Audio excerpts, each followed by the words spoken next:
Tere, tere! Meil on veteranide plokk.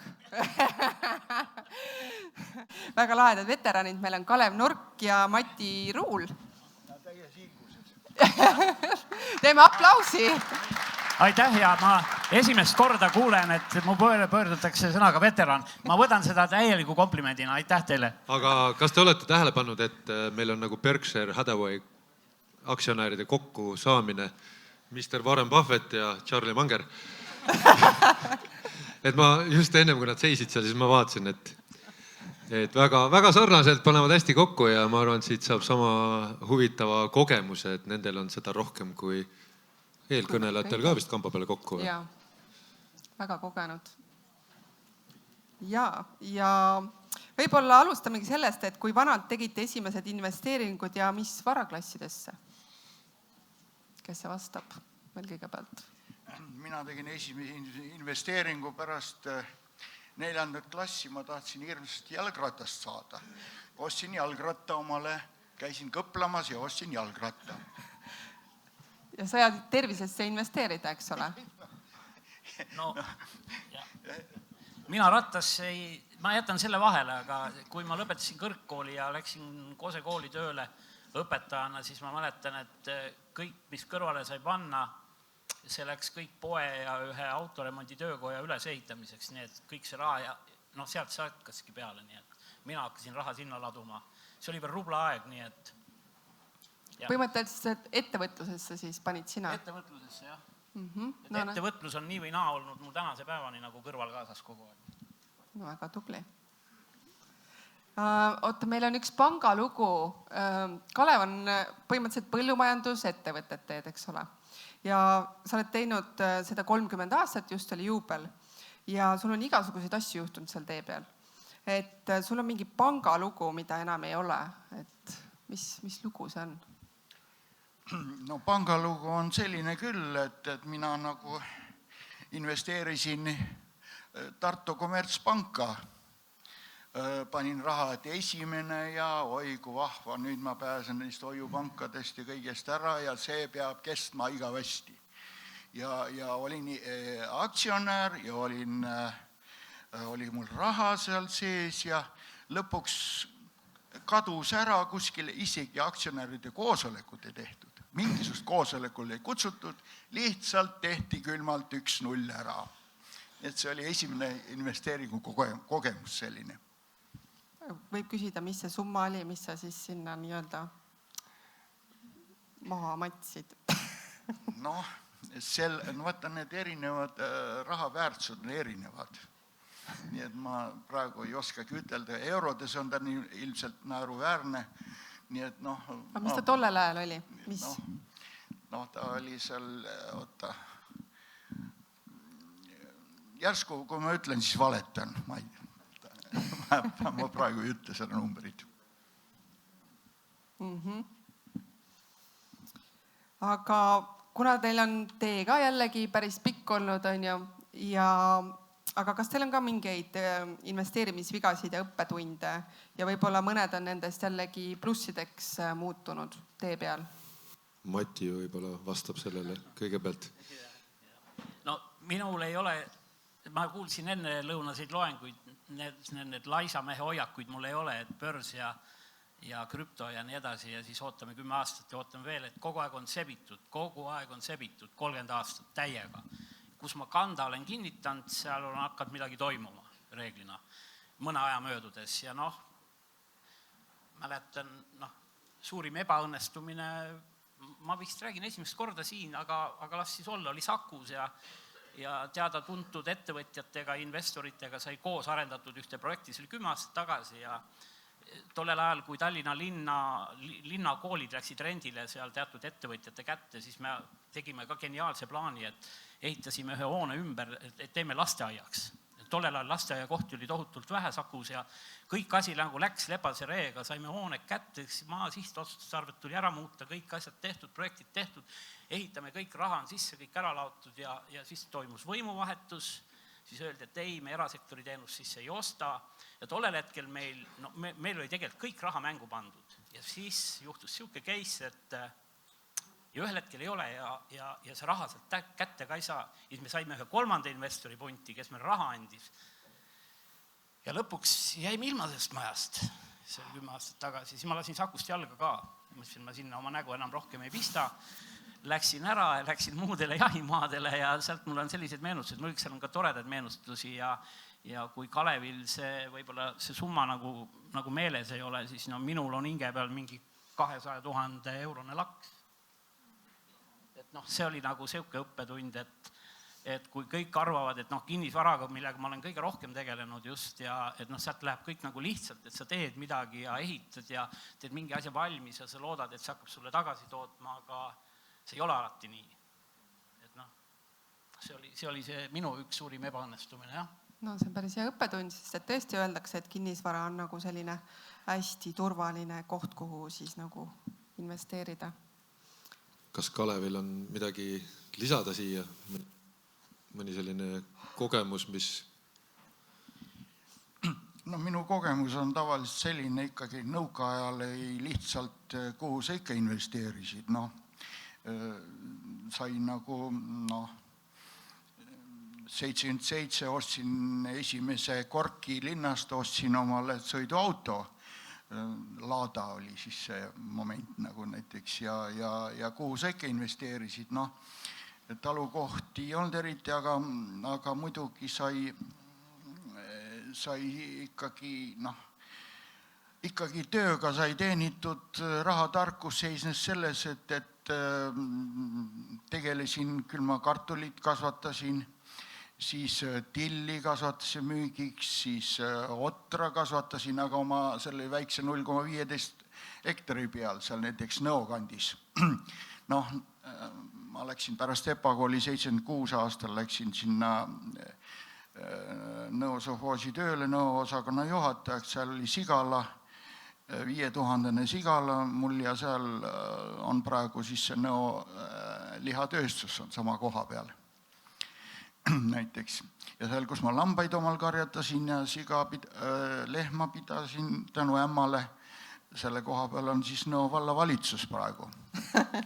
Nii et väga selline auväärne koht.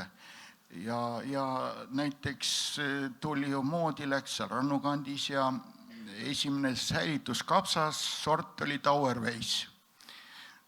Panin, kevadel müüsin maha kooperatiivi ja sain päris head raha ja seal Rannus nad tegid ikkagi päris suuri keldreid kohe ja see oli, või siis Otra jälle, Odra tanguks, Lõuna-Eesti tanguks, sain jälle maha müüa. Pidid kogu aeg leidma selliseid variante, kuidas saab midagi teha, juba 82, kuna seal Nõo sovhoosis seal rahatarkusest nagu midagi teatud, see oli miinus rohkem, siis ma tulin ikkagi siia Vambola kanti või siia Soekülla. Siin anti ühe pereelamu ja miks mitte. Aga siin oli muidugi rahatarkust rohkem, aga siin muidugi nagu põhimõtteliselt ei osatud võib-olla teda hästi kulutada siin Vambola kolhoosis, nii et rahatarkus oli maru hea ja lõpuks see üsna suur raha kadus sinna nendesse pankadesse, kuhu topiti, siis nagu krooni heaks, Eesti krooni heaks ja siis rubla kaotas selle summa ära ja ma mäletan, et siin ajaleht nagu kirjutas Vambola või seal ühe koloosi kohta, et 1 miljon rubla on pangas, et mis ta seisab. Samal ajal Vambola koloosis istus 3,1 miljonit rubla. Ja nagu midagi suurt ei ehitatudki, aga see raha kadus kõik kuskile niimoodi mühin, kõigi nende inflatsioonide ja kõikide kadus kuskile nii vaikselt ära, et nii ta juhtub, aga muidugi raha osati teha. Ja mina siis pidin ikkagi oma tootmise pidin kõrvalt tegema. Näiteks 89 hakkasin mesilasi pidama, kõige rohkem oli 36 peret mul, sellepärast et teadsin juba siis, et koloosid lähevad laiali, ma pidin pere eest muretsema, ma pidin hakkama midagi tegema, kuna talu ei olnud. Nii et ma pean nüüd naabrile kandma sõna, midagi teha. ja küll olen konsulendina olnud ja siis 93 tegimegi Karpo, kartuli ja potato ja Pepsicole hakkasime kartulit kasvatama. Aga seal taheti meid ka kohe, kõik, ega lõpuks see kaduski ära, sest kõik kartulikasvatajad läksid praktiliselt pankrotti. Mina rabelesin välja, 95. aastal ostsime Tarvaste Tärkise tehase, 97. aastal lõpetas ära selle Eesti Vabariik, kuna lubati tollivabalt sisse Prantsusmaalt kartulitärklist näiteks 5 krooni kilo, peaaegu 2 aastat vana, oli vaja maha müüa Eestis. Käisin minister Variku juures, et kulla mehed, et andke, võtke tolli 2 krooni vähemalt, andke see meile ja siis me oleme veel natuke aega konkurentsivõimelised. Ja praktiliselt tulemus on selline, et sel ajal oli meil Eesti kartulivabariik, aga praegu katab vajadusest Eesti ainult 61%. Nii tore. Ja nüüd on meil siis metsa ja mis ta on, võsavabariik või mis ta on? Midagi taolist. Aga anname Matile ka sõna, et ma sind tean, on ju sealt õpetajate mentorklubist ja jäid seal oma sõnavõttudega meelde ja üks huvitav nipp, et sina oled siis kinnisvara valdkonnas tegev ja üks huvitav nipp, et sa õhtuti jalutasid Viljandis, äkki räägid sellest nipist, et kuidas sa... Ma jalutan siiamaani. Aga et sul on huvitav nipp, äkki räägid ise seda rahvale? No nüüd on see veelgi rohkem pöördesse läinud. Muide, kinnisvara on mul olnud hobi. Ma olen terve elu olnud õpetaja, õppejõud EBS-is, osasid õpilasi, teleflasin siin täna mõningaid, kes on õppinud mu käe all seal kunagi ja nüüd ma töötan ka koolis, et ma olen terve elu töötanud õpetaja või õppejõuna, aga kinnisvara on mul kogu aeg, igal pool, kuhu ma olen läinud, on mul kaasas olnud. Ja siis ongi nii, et ma olen nüüd 6. aastat Viljandis tagasi, me oleme tegelikult mulgid mõlemad, ma olen Mulgimaal sündinud, ma olen ringiga kodus tagasi. Ja kui ma Viljandisse soetasin endale ka elamise, et nagu Karksist käia siia, suhteliselt nagu palju õhtuti, mis sa teed, ikka käid ju linna vahel ringi ja sügis-talvel vaatad, kus tuled põlevad, kus ei põle, kus käib remont. Et mul on suhteliselt hea ülevaade Viljandi linna kinnisvara hetke olukorrast ja võin öelda seda, et ma olen selle 5 aasta jooksul leidnud oma 10 inimesele elamispinna Viljandis või koha, mida nad on hakanud renoveerima, korda tegema, nad on tahtnud selle ära osta, aitan neid detailplaneeringutes siin suheldes ka Muinsuskaitseametiga, kui see on vanalinnaga seotud. Ja kõik tänavad on risti-rasti läbi käidud ja ma olen astunud ka lausa mõnda majja sisse, et mõnda kohta koputanud, et siin kena tore, et kui leida siia nagu keegi huviline, et kas te oleksite valmis mingit diili tegema ja ma olen leidnud täitsa lambist selliseid inimesi, kes on öelnud, et et esimest korda pöördub keegi, et sellise ettepanekuga ja nii olengi ringi käinud ja nüüd esimesed, need, kes on siia kasvanud, tahtnud oma lapsele mingit elamispinda, kes on õppima tulnud Kultuuriakadeemiasse ülikooli või kellel on hakanud Viljandi meeldima. Ma korraldan ka giidituure nädala lõppudel, kes tulevad teatripaketiga Viljandisse ja ööbivad näiteks Parkhotellis või Schloss Fellinis, siis ma teen ka Viljandi linnatuure laupäeviti, pühapäeviti ja näitan neile ka, et mis on nagu saadaval. Siis te teate, kuhu registreerida. Ja mis on nagu juba läinud ja mõni ütleb, oi, miks mulle varem ei öelnud. Aga kas sa, Mati, korraldad neid õhtu, et siis kui need pimedad aknad on, et see oli su nipp? Nemad korraldavad Vellinist peale teatrit mulle õhtusööki küll ja ma olen neil näidanud neid huvitavaid kohti ja ma ütlen teile, kes Viljandisse ära armub, see siia jääb. See on ainult aja küsimus, millal ta helistab mul tagasi, ütleb, et enne kui diiliks läheb helistama veel tagasi. Et mul on need visiitkaardi raamatud ja kui need telefonis kontaktid või LinkedInis, muud ju sotsiaalmeedias ei ole. Ja kui nad tulevad, nüüd nad teavad juba, nad näevad mu nime kuskil sealt hotellist, saad teada, et ma teen mingi giidituuri, nüüd mõni ütleb, aga teeme kinnisvaratuur veel Viljandis. Et näita, mis on saadaval. Ja praegu võingi näidata, lähme Lossi tänavale või lähme Supeluse tänavale või lähme Mäe tänavale, lähme Oru tänavale, lähme Tartu tänavale. Ma tean, mis seal toimub, eks. Ja mis on seal tulemas ja mis on müügis, mis ei ole müügis, eks. Mis renditakse välja, mis müüakse välja. Ja sellest on saanud täielik huvi. Minu ülesanne on lisaväärtus pakkuda, et ma muud ei tahagi. küll ma sealt oma osa kätte saan, selles ma ei kahtlegi.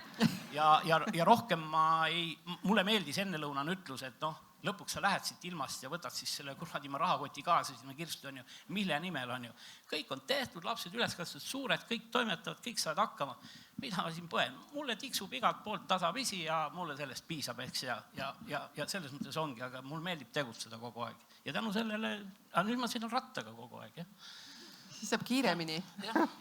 Väga hea, te jõudsite siia nagu loogiliselt kuidagi, et te olete siin juba sellised eakamad mehed ja palju teinud ja palju näinud, et kui nüüd nagu seda kaasa ei võtta sinna teisel poole ilma, et mis mõtted näiteks, mida tahaksite head äkki oma varaga, mida olete siin kokku suutnud teenida veel teha oma elu jooksul?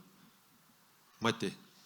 No, ausalt öeldes siin on paar mõtet, et mul on, aga samas ma mõtlen, miks ma pean jälle seda tegema. Et oli see soojale maale minek, siin üks daam enne lõunat rääkis, et oi, et ühel, et läksid minema. Ma võiks minna praegu. Istun Tallinn Malaga lennuki peale, Malagas seal tund aega sõitu, seal paar head tuttavad jälle, tule ela ole. Miks ma pean seal maja ostma, kui ma saan seal kogu aeg olla, nii või sama. Maksan tunduvalt vähem ja elu on veel odavamgi, on ju nii. Ja õnneks, mul 2 last, üks elab Taanis, üks Norras, need õnneks on hakanud tegelema aktsiatega ja ka krüptoga mingil määral. Ja ma olen hoidnud krüptost täiega eemale. Ma seal natuke, ma seda börsivärki ei tunne. Mulle meeldib näha oma asju, ma tahan neid katsuda. Okei, ma saan nad ka rahaks realiseerida mingil hetkel, see kurat võtab aega mingil hetkel, et mul on vaja teinekord mingi kiiresti kuskilt nagu päästa raha, ma pean nagu mingist majast või korterist loobuda. Ausalt, ma ei viitsi enam sellega tegeleda. Ja nüüd ma järjest rohkem mõtlen, aitäh Marek, et ma sellest mentorprogrammi kutsusid. Ma hakkan varsti sul veel järel jooksma, et ma siin kooli kutsusin aktsiatest rääkima, siis ma varsti kuulen veel ja eks ma teen ümberpaigutusi, see on kindel, jah. Et ega selle varaga on ka nende asjadega nii, et siis helistab üks ja kellel on lukk on katki, sellel on vaja seda, ühel vihmaveetorul läbi, ühel on akenleht katki pekstud, siis sa lähed kuskil mingi nädalavahetusel, pead kuskil lapi, kurat neid, vabandust jälle kurat, lapi neid kortereid, seal neid, siis sa ei saa ise ka aru ühel hetkel, et noh, mis on sinu oma, siis mul need sõbradki on ja sõbrad, et no jälgi, vaata, hoia pilku peal, et mõtle, kes ma olen, kojamees olen siis siin Viljandi kojamees käib õhtul ringi, vaatab, et mul sõprade korterid on hoitud ja keegi pole sisse murdnud ja nii edasi. Aga samas mõtled, et kurat, lahepäis on ju. Tüübid tulevad Viljandisse, et nii, lähme järveäärdes, lähme vaatame, sõidame ringi, lähme Soomale, teeme soomatuurid, matkame palju, sõidame ratastega, matkame, juba äge. Aga see mul meeldib. Seda ma naudin ja nüüd mul tekib uus kombinatsioon sellest lisaväärtusest. Natuke veel settib ja ma arvan, küll me jõuame neid mõtteid vahetada veel.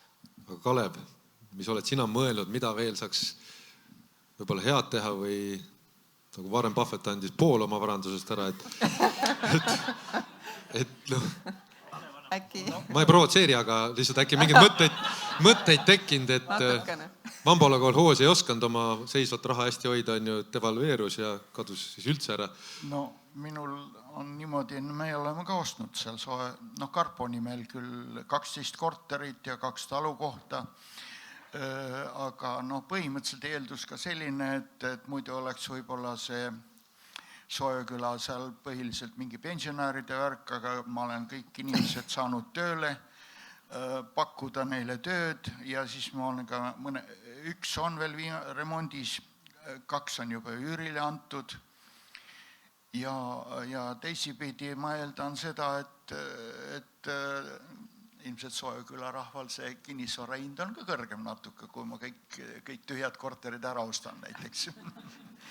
Ja siis maasse loomulikult. Maad Karpo nimel on üsna palju ja olen ise maad ostnud, sest ma leian, et maad on ikka väga raske ära võtta, ainult mingi oktoobrirevolutsioon võib ära võtta vist. Nii et selles mõttes ikka kinnisvarasse olen aasta otsa proovinud Luminori platvormil ka raha või seal neid pool aktsiaid ja pool käisid mulle pinda hirmsasti. Pool ja siis ja lõpuks kasu sai Luminor. Ei no, nad teadsid, et sul seisab palju raha, on ju. Kuidagi peaks sinna käpad taha saama. Ja lõpuks oli nii, ma ütlesin, ma kõnnin siit minema kiiresti ja siis oli Maksuamet küsis, et kuule, sa võtsid selle raha välja, et kuule, sa ei ole deklareerinud kasumit. Ma ütlesin, kas ma kahjumi pean ka deklareerima või? Näed, kui hästi jälgitakse meid, eks ju, noh. Jumal.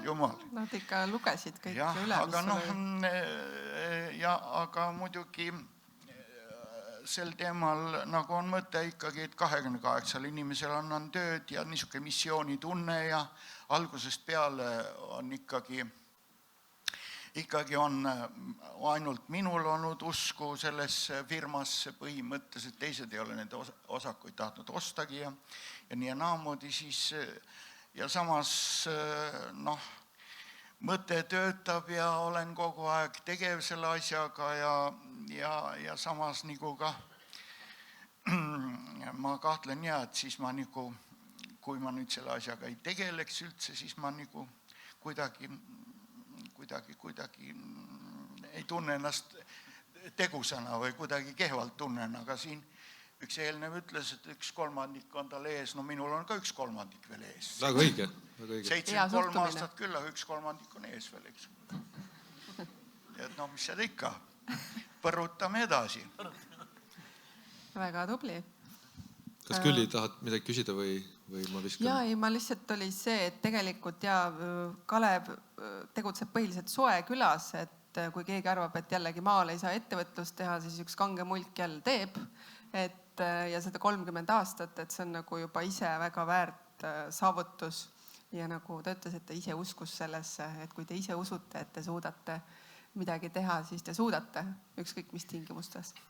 Karpot on 30 aastat, aga mina elan seal 82 aastast. Ja muidugi, ma ei tea, ma näen ka, et Äripäeva öeldakse, et see, mis ta on, Äripäeva annab mida välja, käivad mulle pinda, 4 aastat mulle andnud juba seda Äripäeva parimat või. Ja siis nüüd 5. aasta lubati juba ei tea mis asja. Tegelikult nad selle 5. aasta saavad ka kätte küll, kui tahavad. Aga see aasta on muidugi väga nukker. Meenutab 1999 aastat, tohutut põuda. Aga selle põuale lisandus ka need külmad, mida me tunnetame. Külmad, rohi ei kasva ja kui praegusel juhul on Eesti majandus Euroliidu kõige kehvem, siis majanduses kõige esimene on järgi jäänud ikkagi põllumajandus, mida ei taheta eriti tunnistada, ausalt öelda. Ühes kohast lugesin välja, et põllumajandus on praegu kõige rohelisem. Ja kõige rohkem kasvanud viimastel aastal. Nii et nii ta on praegu. Aga mõtleks sihukese küsimuse teile siia enne, kui publikut küsime, et kui teile oleks üks mõte anda poliitikakujundajatele rahatarkuse teemal, või on teil mingid soovitusi inimestele, mida siit veel neile koju kaasa anda, kes siin kõik kuulavad ja kes hiljem kuulavad, et see jääks ajatuks, mingi teie soovitus või unistus? Mati?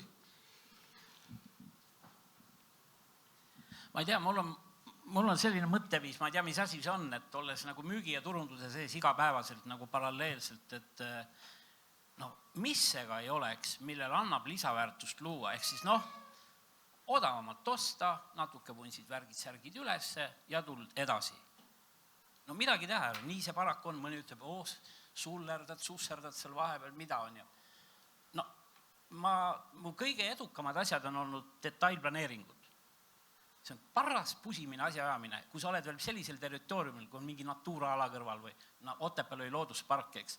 Sa susserdad selle läbi, sul on mingi 50 hektarit maad, sa lood detaili sinna peale, sa ajad kommunikatsioonid sinna paika, elekter, vesi, kanali, kõik ajad korda. Ja siis, kui sa selle lõpuks müüki paned ja laksuga, see on mega väärtuse kasvatamine, sest Kalev teab neid maahindu paremini, et mis see maahind on, seda maad ei väärtustata meil ju nii, nagu seda peaks väärtustatama, nagu Skandinaavias tehakse. Ja leidke endale see, millest te olete nagu valmis mingit lisaväärtust kuhugi looma. Või on teil tõesti see njuh selles börsiturul, et te oskate sealt nagu vaata on mõnel, mul on mõni tuttav, see sindri et hävib küll, aga ikka rohkem võidab need. On neid, kes rohkem kaotavad ja vähem võidavad. Ja mina olen ka mõelnud, et ma pelgan natuke veel seda valdkonda, aga mul on valdkonnad, kus ma tunnen, et ma loon rohkem ja ma naudin pärast seda, mis ma saan selle eest. Ja mõelge, mis see oleks, ma ei tea. Minul on need detailplaneeringud jah, et ma viin ta teatud järku, ehitada ma enam ei viitsi, ei, remontida enam ei viitsi, ei. Asja ajamine, see on omaette teema. Käi need kõik ametiasutused läbi, saagid kooskõlastused peale, sa tüütad mõne ära.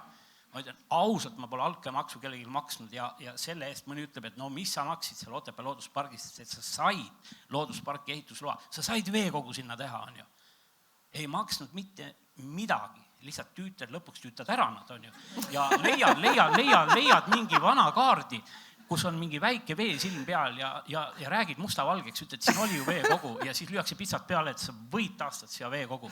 Ainuüksi selle veekogu taastamise pärast, ma ei tea, mitmed kümned tuhanded selle krundi väärtus kohe kasvas. Noh, see on ju puhtalt lisaväärtuse loomine sinna krundile peale. Muidu see maha peaks maksnud mitte tuhkagi. Et noh, ma ei tea, mis see oleks, aga see oleks ja see ja noh, igaüks peaks leidma koha, kus lisaväärtust luua juurde midagi meie ühiskonda. Oskate, eks, ja millest te tunnete, et vaat, tehke järgi või makse kinni, kogu mood. Kas Kalev tahab siia midagi lisada? No kiidan ainult naabrile takka, ma ei oska midagi muud. Teine asi muidugi, noh, eeldus on ikkagi selline ka, et seda õppimist peab ka ikka võtma väga tõsiselt ja otsima neid võimalusi ja kuidas ennast harida ja tihtipeale ka võib-olla otsida mingisugune selline võimalus välja, kus saaks arendada oma käte osavust näiteks isegi või midagi taolist, nii et ja siis seda kaupa müüa, aga no selge on see, et peab, et nagu selline põhimõtteliselt tuleb ikkagi toota midagi, anda tõesti lisandväärtust, aga nüüd noh, mina olen nii loll maapoiss, mina ei tea muidugi, mis seal selles elektrijaama kõrval see krüptovabrik tegi, sooja vist tootis lumisulasäre ümber. Ma ei taha midagi muud, ma tõesti ei tea, mis head ta tegi, mis ta tootis. Ja no ma eeldan, et ilmselt sooja tootis seal, elektrijaam oli kõrval. Need krüptoärikad muidugi pange pahaks, aga mina sellest aru ei saa, kui sa midagi ei tooda, kui sa lisandväärtust ei tooda, vaid sul midagi krutid seal kuskil pool ja siis sul arvuti uss tuleb sisse ja sealt järsku ilma nendest krüptodest.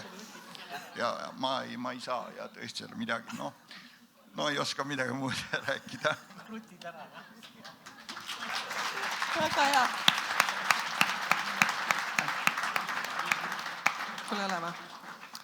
Ja meil on nüüd küsimused veteranidele, et sellise kogemuse pealt on nii palju ju küsida nüüd, nii et hakake pihta, mis te veel tahate teada.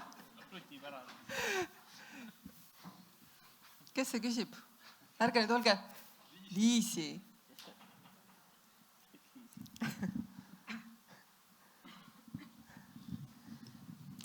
Aitäh! Kuulasin väga põnev ettekanne, aitäh! Ja tahtsin küsida ka, et kui mina koolis käisin, siis minule rahatarkusest keegi midagi ei rääkinud ja ma lõpetasin keskkooli aastal 2008. Arvatavasti teie lapsed on ka vanemad kui mina. Niisiis mu küsimus siit on selline, et kuidas teie omal ajal oma lastele rahatarkust õpetasite? No ma võin julgelt öelda, kahju, et neid siin ei ole hetkel. Et nad teavad, mis asi on tulud ja kulud lambist. Nad meenutavad lapsepõlves see, mis joru ma kodus ajasin. Et meil on pere ka kui üks suur ettevõte, et kus on raha läheb välja, raha tuleb sisse. Et selgitasin neile iga hommiku jaga taskuraha. Mul kadus kontroll ära ja sealt läks see tants ja trall lahti, et ma hakkasin kodus ka teatud mõttes neile seda, mis oma loogikast lähtuvalt seda, pidagi aru, kuhu teil tuleb, kus kulud lähevad, raha läheb. Sealt hakkasin peale ja nüüd teen siiamaani seda koolis. Ja nad ütlevad vahest, mõni küsib, et mis isalt kaasa oled saanud. Ma tean, et raha puuetusi kasvab, see peab seal kuskilt tulema, ma pean selle kontrollima. Kui ei kontrolli, siis ta kaob ära, libiseb ära kuskilt kätte vahetamisel. Siukest juttu räägivad tagant järgi ja mul on ainult rõõm seda tõdeda. Väga lahe.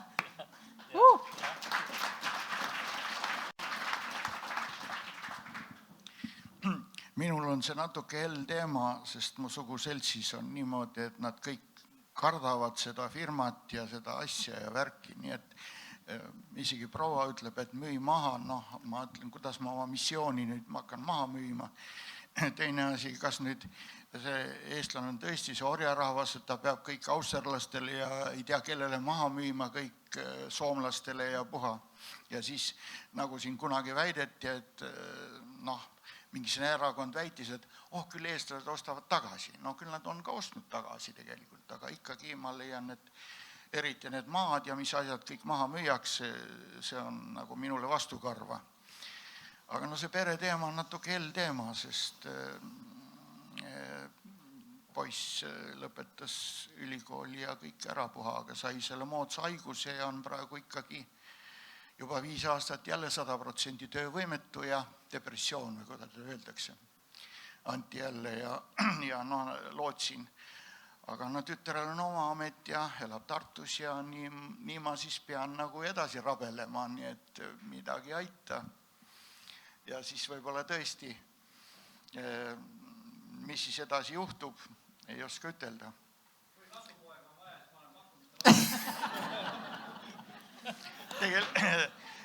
Potentsiaalsed kasupoed võite märku anda pärast Kalevile siin. Ja mõni kasutütar ka kindlasti. Ei ole paha mõte. Aga proovisin siin tegevdirektorit tööle panna 3 kuud töötas ja siis selgus, et ta jõudis mul farmile ainult laudanumbrid üles panna 3 kuu jooksul ja siis mingisugused imelepinguid teha, mis välja tulid, siis ma pidin ta kohe lahti laskma. Ilma minu teadmata ja nüüd ma pean ikka edasi punnima jälle, midagi teha ei ole. Nii kaua, kuni mul kasupoeg kuskilt tuleb. No veel, siin juba tuleb. Keegi veel midagi, sellise kogemuse pealt midagi küsida, mõtlen, et selline ettevõtluskogemus on selja taga, et ettevõtjaid on. Kas on siin saalis ettevõtjaid? Vähe.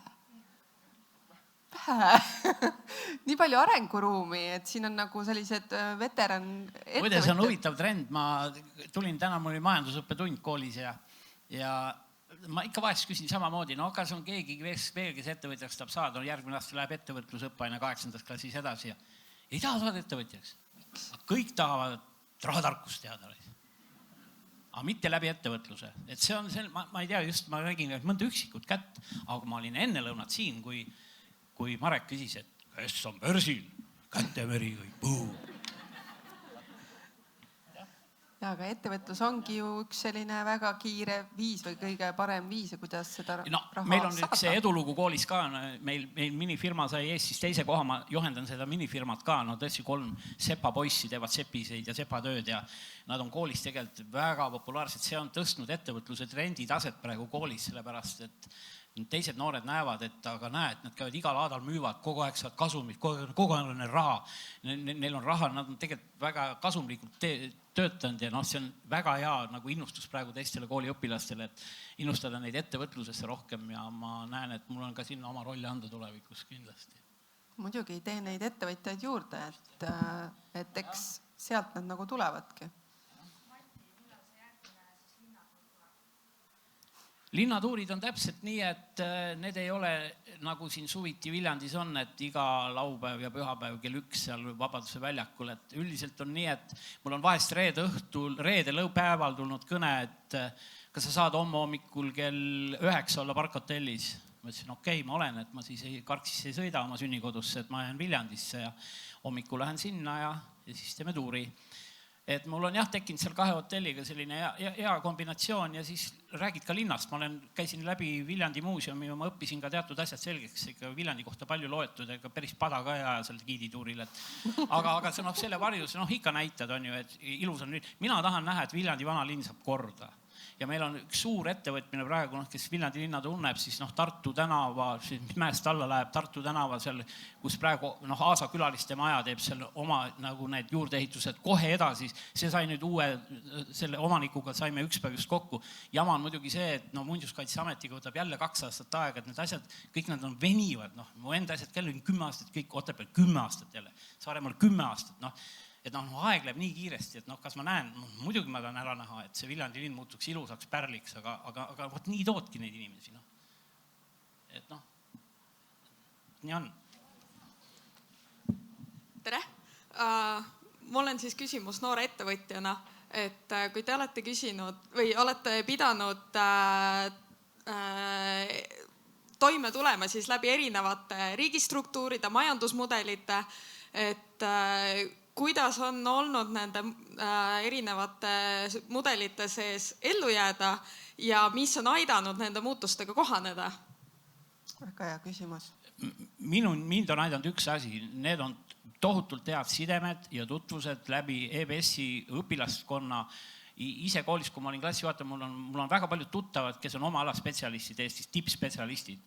Ma helistan neile, ma pean nõu, ma harin ennast läbi nende, et no enam ämbrisse astuda ei taha. Neid on tehtud küll ja ma näen, et kui sa ikkagi räägid oma valdkonna spetsialistidega, muidugi pead kogu aeg õppima, absoluutselt kogu aeg, ka kinnisvaras. See ei ole nii, et mõni teeb, et teed siis pikemaajalise, lühemaajalise, et sellest mentorklubiski ma kuulsin, ma sain nii palju näpunäiteid, ise mõtled, et tegeled ju sellega, aga seal kõrval on teine tüüp, tema tegeleb ka, räägib ka mingit oma lugu, mõtled, ahaa, isegi nii võib juhtuda, minul nii ei ole olnud veel on ju nii, on nii, noh, jäeti võtmed postkasti ja kaoti on ju, õnneks mul ei ole sihukest asja olnud, et sa õpid läbi ikkagi oma ala profid, aga sa pead teadma, mis su sisemine nagu sihuke tõmme on, mille poole või mida sa oskad või kas peaga või kätega või jalgadega või ma ei tea millega.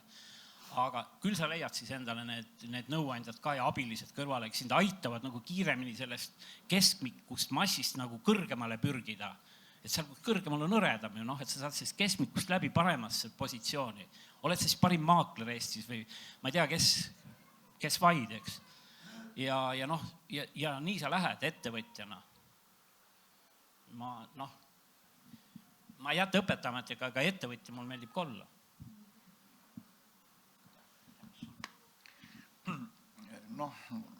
Mina eeldan, et kui sa, mina püüan ennast võimalikult kursis hoida poliitikaga, pean igasuguste sündmuste baasil, pean mõtlema, ridade vahelt lugema praktiliselt, näiteks ikkagi tuleviku mõistes ka, et tähendab ikkagi firma juht peab mõtlema praktiliselt sisuliselt ikkagi 2 aastat ette. Muidugi Eestimaal on seda väga raske teha, sest isegi valitsus ei tea poole aasta peale ette ja mina pean teadma 2 aasta peale ette, et mis toimub. Nii et selles mõttes on muidugi kurb. Ja eeldus ka ostu-müügi lepingute tegemisel olen saanud ka nii, küll olen mööda pükse saanud ja pankrotti läinud, näiteks Keila Terko kaebasin mina kunagi pankrotti 98 aastal ja tuli välja, tahetigi pankrotti ja maffia võttis selle Terko nii rõõmsasti üle. Vabandage, ma korra segan, korraks. Jah. Meil on 2 autot, 760 MHN, 172 MJS. Palun parkige ümber üks kuri põllumees on meil. Kuri põllumees? Aitäh, see ei olnud Kalev, aga meil nagunii saavad küsimust foor nüüd otsa ja tuleb väikene paus. Et 16.15 tuleb siis Sendid miljoniks lavale ja me väga täname selliste kogemuste jagamise eest Matit ja Kalevit. Et suured tänud teile. Jah. Ma lõpetasin lihtsalt, Indrek Naur annab teile Äripäevas head nõu ja siis tema oli pankroti haldur ja küsis 10 miljonit, mida ta muidugi ei saanud põllumeeste heaks. Nii ta juhtub. Indrek Naur annab teile nõu ja Äripäevas, kui te loete. No väga hea. Nii, ja teeme aplausi. Aitäh kuulamast. Aitäh. Nii, vabandust, ma pean teid veel korra kinni, enne kui te lähete pausile. Liisi Kirch Rahandusministeeriumi esindajana ja täna tegelikult esindan lausa 4 tähtsat meest, rahandusministrit, Pangaliidu juhti, Eesti Panga presidenti ja Finantsinspektsiooni juhti. Ja ma olen tegelikult siin nüüd teist korda selle jaoks, et ma kuulutasime hommikupoole siin välja Kristjan Liivamägi kui aasta rahatarkuse õpetaja. Aga selle konkursi raames, mis kandis nimetust rahatarkuse vedur, me tahtsime tegelikult tunnustada veel teisi tublisid tegijaid ja ma kasutan lihtsalt selle juhuse ära, et kõikide teie ees tahan anda Matile üle sellise piduliku tunnustuse tunnuskiri siis selle eest, et tema just Viljandi maakonnas annab edasi rahatarkuse teadmisi niivõrd mitmes koolis, et see on väga tänuväärt tegevus ning me tahaksimegi siis sellepärast, et sa saaksid kohe meelde tuletada seda, tahame anda sulle sellise piduliku tunnuskirja.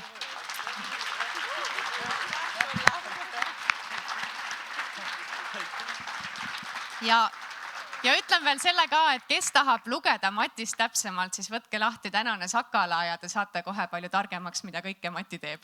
Aitäh!